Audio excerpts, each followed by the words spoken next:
My daughter pointed a perfectly manicured finger at me in the kitchen I built with my own two hands and said, "Pay your $2,000 of rent or get out." The words didn't echo, they just sank into the walls I had painted into the floorboards I'd laid for her mother Margaret 30 years ago. I didn't argue. I didn't shout. I simply looked at her, the child I once carried on my shoulders, and realized she no longer saw her father standing there. She saw an inconvenience. So I packed a single bag, zipped it shut, and walked out the front door without another word. Behind me, her husband's smug laugh filled the silence like smoke. They thought they had won. They thought they had finally pushed me out. What they didn't know was that the house, the very fortress they tried to claim, was still mine. And this time, I wasn't leaving in defeat. I was walking out to rebuild my freedom, one quiet decision at a time. The silence that followed me out of that kitchen was heavier than the humid Texas air outside. I remember standing on the porch, suitcase in hand, staring at the house I'd built nail by nail with Margaret. She used to call it our fortress, 4 walls of love and sweat and laughter. Now that fortress had been overrun by its own heirs. Emily and her husband William had moved in 2 years earlier. It was right after Margaret passed. I still remember the night they arrived, holding boxes and casseroles and all the right words. Just for a little while, Dad, Emily had said, her eyes wet and sincere. "So you're not alone." For a while, I believed her. I wanted to believe her. At first, their presence brought a strange kind of comfort. The house was no longer quiet. There were footsteps again, voices, the smell of coffee in the morning. But slowly, almost imperceptibly, the tone began to shift. My wife's framed photos disappeared from the hallway, replaced by abstract prints Emily said felt lighter. The living room walls, once warm cream, were painted a cold, fashionable gray. My old oak dining table, the one Margaret and I bought in Fredericksburg, was pushed aside to make space for something modern. Every change came wrapped in a smile and a justification. "We're helping you keep up," Dad, Emily would say. I learned that invasions rarely begin with armies. They begin with small suggestions. When Margaret died, I thought I was done fighting. I thought the worst pain a man could feel was bearing the love of his life. I was wrong. There's a deeper kind of grief watching your own child twist what you built into something you barely recognize. William was the architect of it all, though. I could see it in the way he spoke, smooth, reasonable, practiced. He had a spreadsheet for everything. One afternoon, he slid a paper across the kitchen island, his smile polite but firm. "Arthur, it's simple math," he said. "The property tax, insurance, utilities, the total comes to about $6,000 a month. We're a family of 3, you're one person. It's only fair that you contribute your share." That word fair has been abused more than any other in the English language. I stared at the neat columns and numbers. He'd printed out the line that said landscaping services. Landscaping services. That was me on my knees every Saturday pulling weeds under the Texas sun. I wanted to laugh, but my throat was dry. 15 years ago, Margaret and I had stood in the backyard, holding hands as we burned the last mortgage papers. Debt-free, she'd whispered, tears in her eyes. "This house will never own us again." Now our daughter was trying to turn me into a tenant inside the same walls we built together. I looked at Emily, hoping to see hesitation, remorse, anything. But her face had that brittle defiance I hadn't seen since she was 16, when she ran away for a week because I wouldn't let her date the boy with the motorcycle. Only now that rebellion had turned into entitlement. "This is my house, Emily," I said, my voice quiet but steady. "Your mother and I paid for it. Every inch of it." She crossed her arms. "And now we're paying for it, Dad. The groceries, the internet, the cable. You think it's free to live here? We're shouldering everything while you just sit on your pension." The irony stung. The groceries she talked about were gourmet cheeses and imported wines. The internet was the fastest business package for William's endless Zoom calls that always seemed to end with golf on the back deck.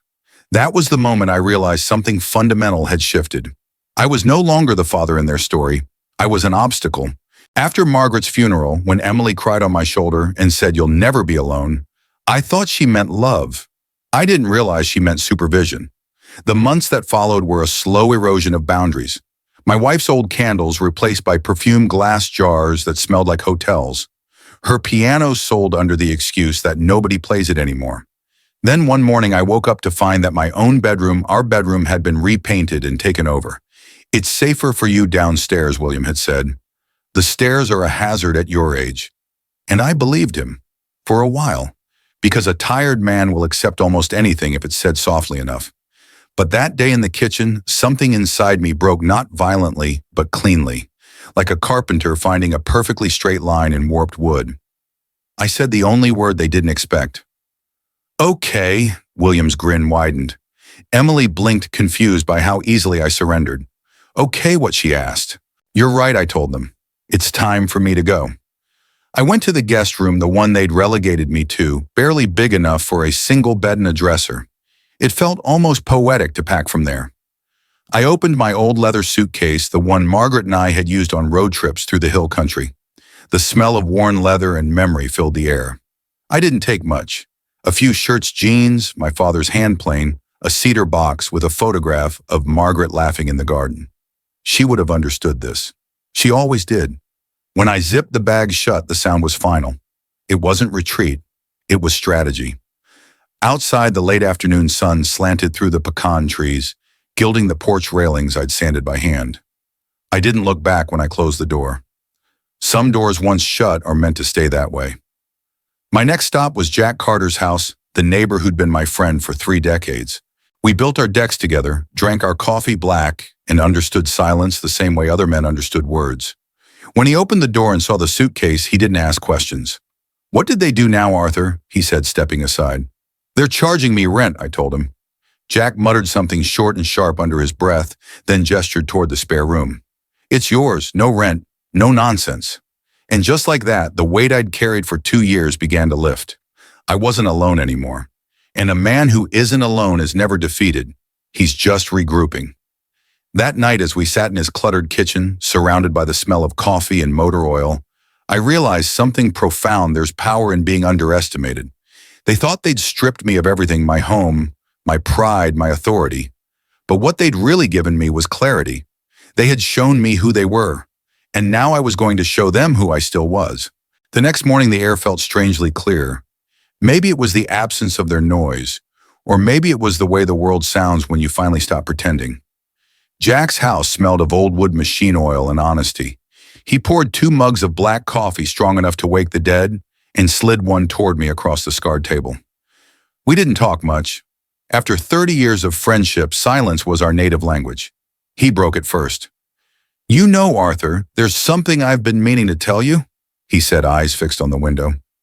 Didn't want to stir the pot, but after what you just told me, I think you should know. I looked up from my coffee. His jaw was tight the way it got when he was about to deliver bad news. Tuesday morning, he said slowly. About 10, I was out back cleaning the carburetor on the mower. Saw a car pull up in front of your place, shiny silver Lexus. Had a logo on the door. Lone Star Property Appraisals. I froze. An appraiser, Jack nodded. Yep. Guy in a suit, clipboard, the whole bit. He didn't come alone either. Your son-in-law was out there waiting for him. Walked him around the yard, pointed at the roof, the gutters, the fence line. Real official-like. They were out there a good half hour. For a long moment, all I could hear was the hum of the old refrigerator behind me. Every piece of the puzzle clicked into place, the sudden demand for rent, the perfect timing, the unity in their story. This wasn't a moment of frustration, it was a plan. A slow, deliberate campaign. The coffee in my mug went cold. They're not trying to make me pay rent, I said finally, my voice low, steady. They're trying to push me out. For good. Jack set his cup down with a dull thud. The hell they will, he muttered. Not while I'm still breathing next door. I looked at him, this man who had stood beside me through decades of storms, and I felt something return to my chest that I hadn't felt in years. Focus. No, I said quietly. They won't. That was the moment the sadness died and strategy took its place. When you've built things all your life, you start seeing people like structures. You see where the cracks are. You learn what happens when someone adds too much weight to weak foundations. And Emily and William. They were all facade, no frame. I didn't tell Jack everything right then. Some plans require silence to take root. But as soon as he went to bed that night, I sat at his old desk, pulled out my wallet, and found a faded business card tucked behind a photo of Margaret, Steven Callahan, attorney at law, estate and property. I'd almost forgotten I had it. Steven had helped Margaret and me set up the deed and will 10 years ago. I remember complaining about the cost. Why are we doing this now, I'd asked her. We're healthy. Margaret had smiled that patient smile of hers. Paper is more honest than memory, Arthur, she'd said, and more stubborn than feelings. She'd been right as usual. I dialed the number. Law Offices of Callahan, a calm voice answered. Hello, I said. My name is Arthur Bennett.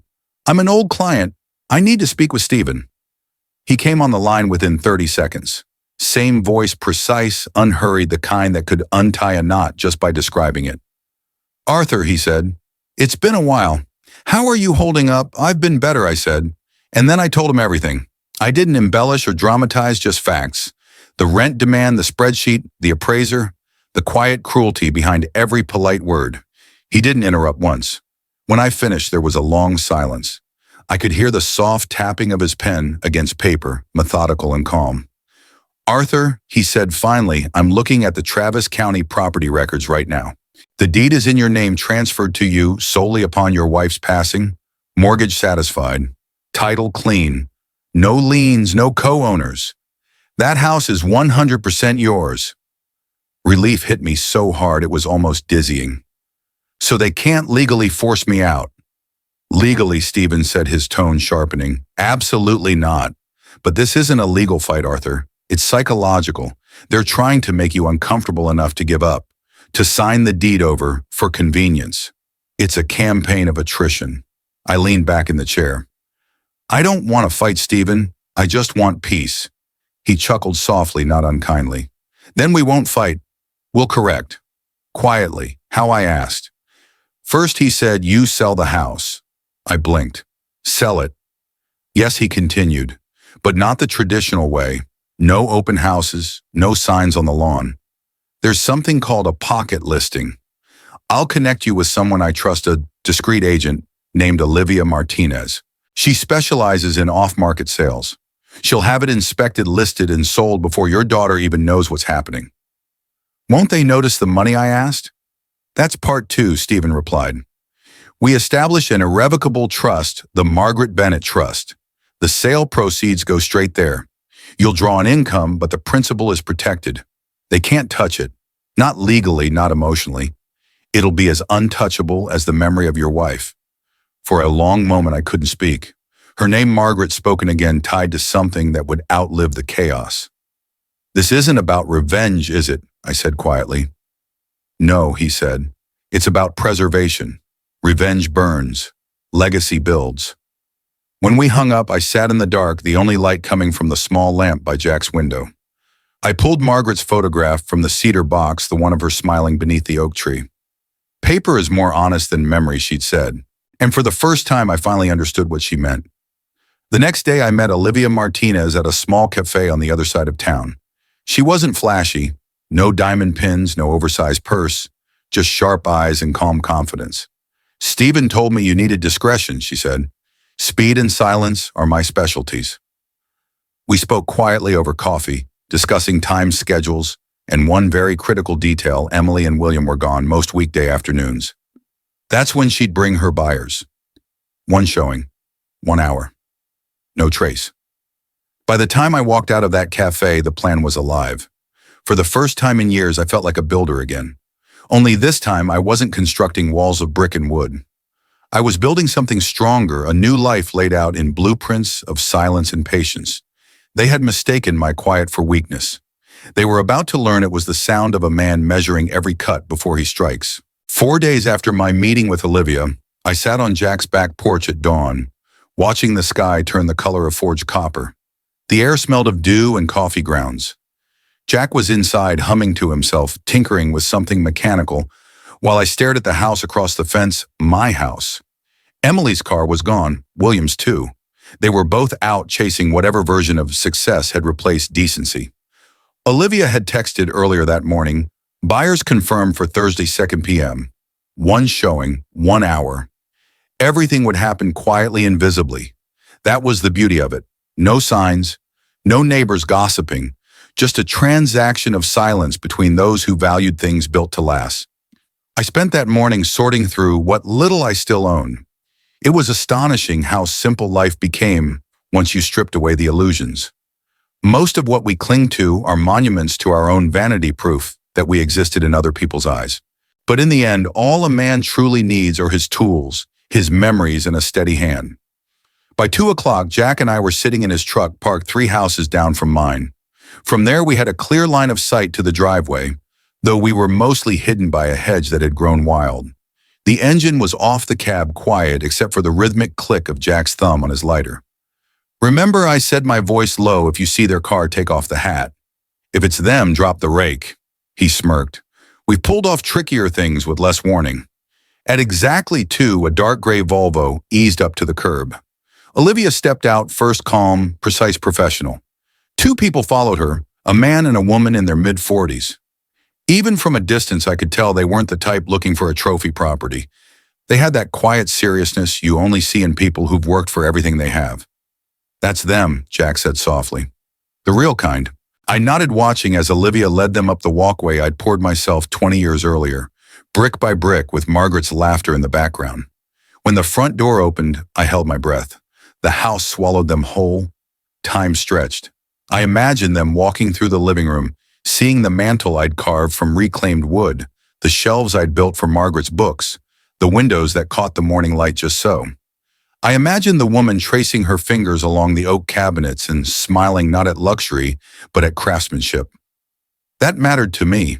If someone else was to live there, they should love it for what it was, not for what it cost. 48 minutes later, the door opened again. Olivia stepped out, speaking with the couple. I couldn't hear their words, but their body language told me everything. No rush, no forced smiles, just calm understanding. Then my phone buzzed. Arthur, Olivia's voice came through steady and low.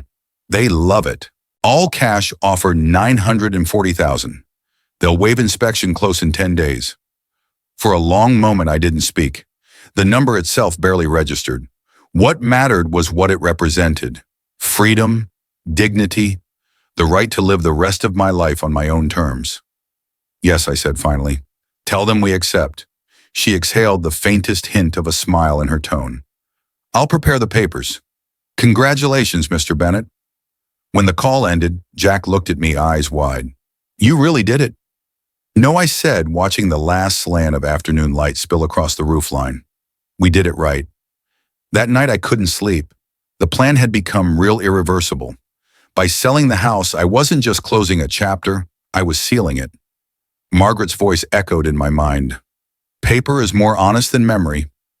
The following week passed in a blur of signatures and quiet logistics.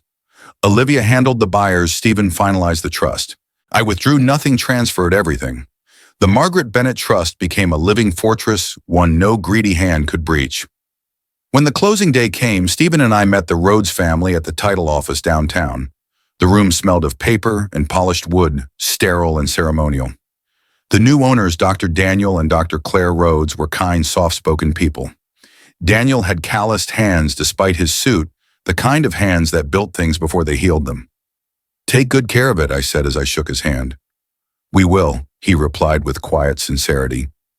When I signed the last document, my signature didn't shake. It was steady, deliberate, the mark of a man who had built his own justice with the same patience he once built cabinets. As we left the office, the sun outside seemed brighter, the city sharper. I felt no grief, only calm.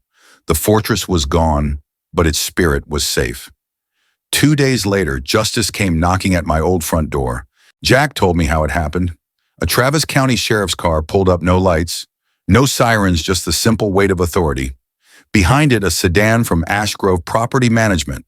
A woman in a crisp navy suit, Allison Pierce, walked up the path with a folder in hand. Emily opened the door, coffee mug in one hand, confidence in the other. William appeared behind her, his impatience already rising. "Good morning," Allison said, polite but firm. "Are you Emily Bennett?" "Yeah. Can I help you? I'm here on behalf of the new owners of this property. I need to serve you with a 30-day notice to vacate." Jack told me, the color drained from Emily's face, as though someone had pulled the plug on her soul. "New owners," William laughed, the kind of forced laugh that sounds like glass cracking. "This is my father-in-law's house." "Not anymore," Allison said evenly. "It was sold last week. The deed was recorded with the county yesterday. Please review this notice." The deputy beside her stepped forward, neutral professional. Emily stammered, "No, that's not possible." "Oh, it's very possible," the deputy said. "Mr. Bennett executed the sale himself. Sound mind legal counsel, clean title, everything in order." William's bravado crumbled. "We'll sue." "He's old, he must have been manipulated." "The court already has his competency evaluation," Allison replied calmly. "You're welcome to contact your lawyer. You have 30 days. Jack said they just stood there. The conquerors turned squatters holding an eviction notice with their names on it. For a moment the street was silent, except for the distant chirp of cicadas. Then the shouting began. Not at the sheriff, not at the world, at each other. When Jack told me that part, I didn't smile. I just nodded. That afternoon, my phone rang. Emily's name lit the screen. I let it ring twice before answering. "Dad!" Her voice cracked, raw, panicked. "They're saying the house is sold, that there's an eviction notice. Please tell me this isn't real."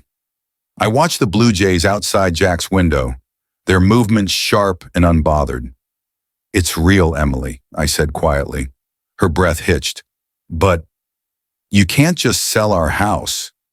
"No," I said, calm as the Texas sky. "It wasn't our house. It was mine." She began to sob, incoherent, desperate.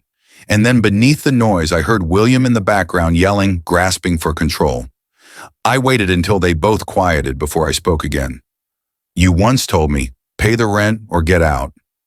"I couldn't afford the rent," I said, each word deliberate. "So I got out. I just took my house with me." There was a silence so deep it felt sacred. When she finally spoke, it was just one word, small, broken, and too late. "Dad."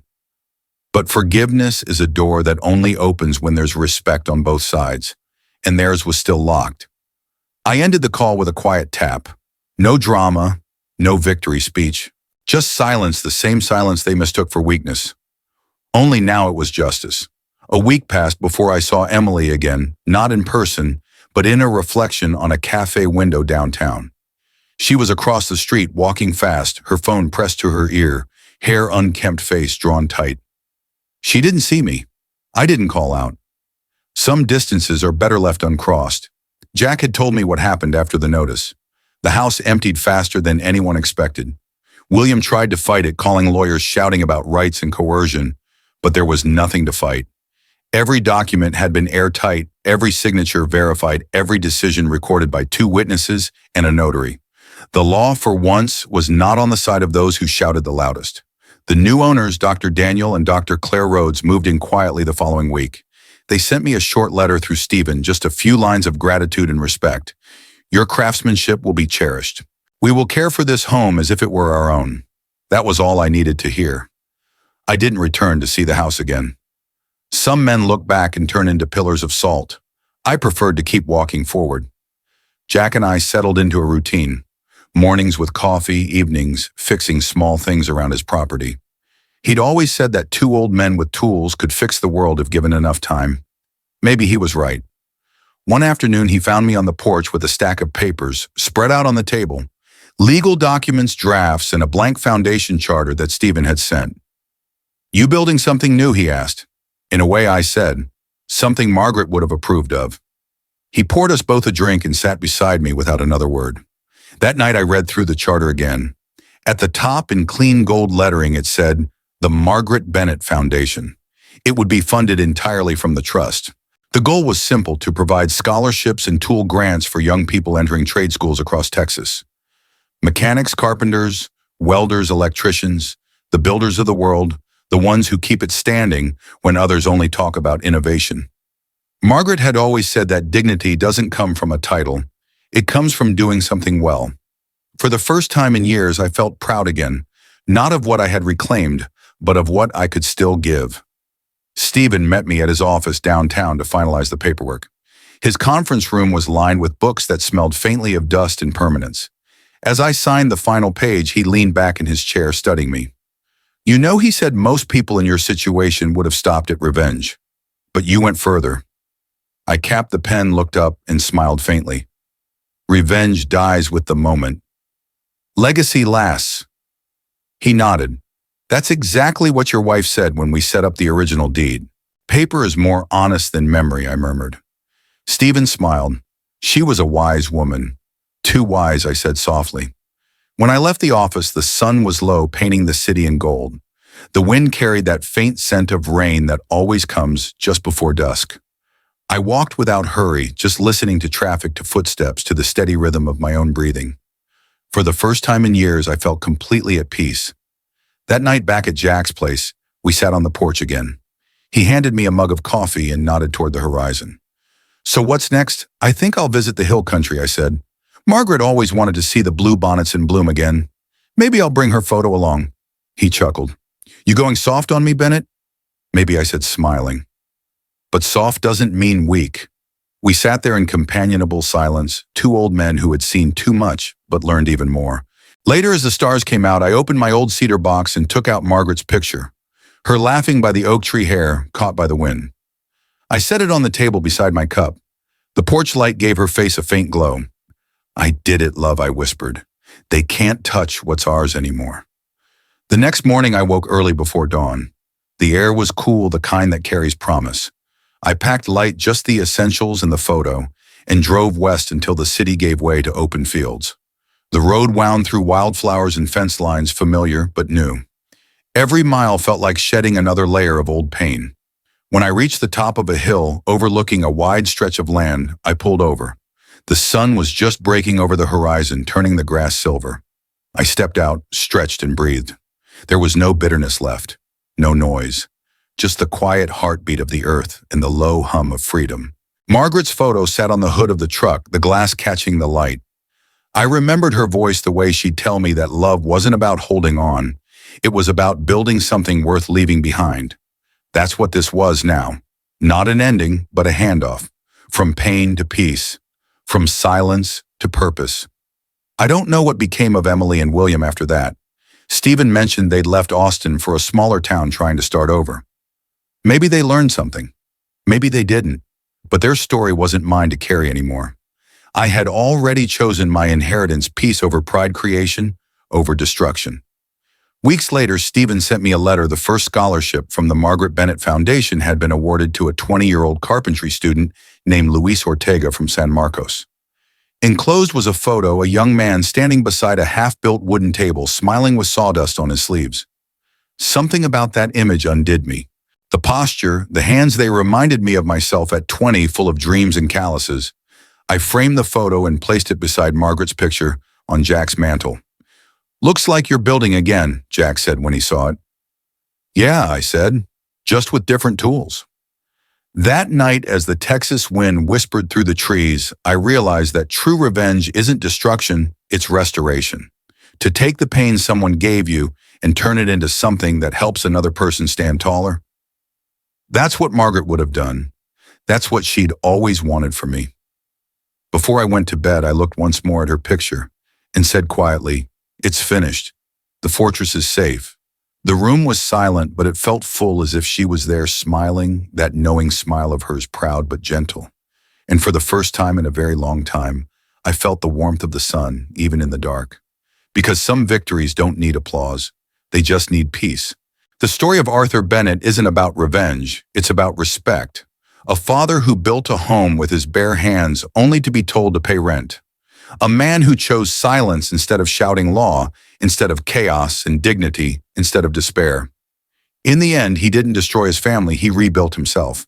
And in doing so, he created something that would outlast their greed, the Margaret Bennett Foundation. Because the greatest justice isn't winning the argument, it's outliving the betrayal. True power is quiet, true love is honest, and true legacy is built on paper, not promises. Have you ever had to stand up to a family member who took you for granted? Share your story in the comments below. And if you believe respect is earned, not inherited, hit that like button and subscribe for more stories like this. Sometimes silence isn't weakness, it's strategy.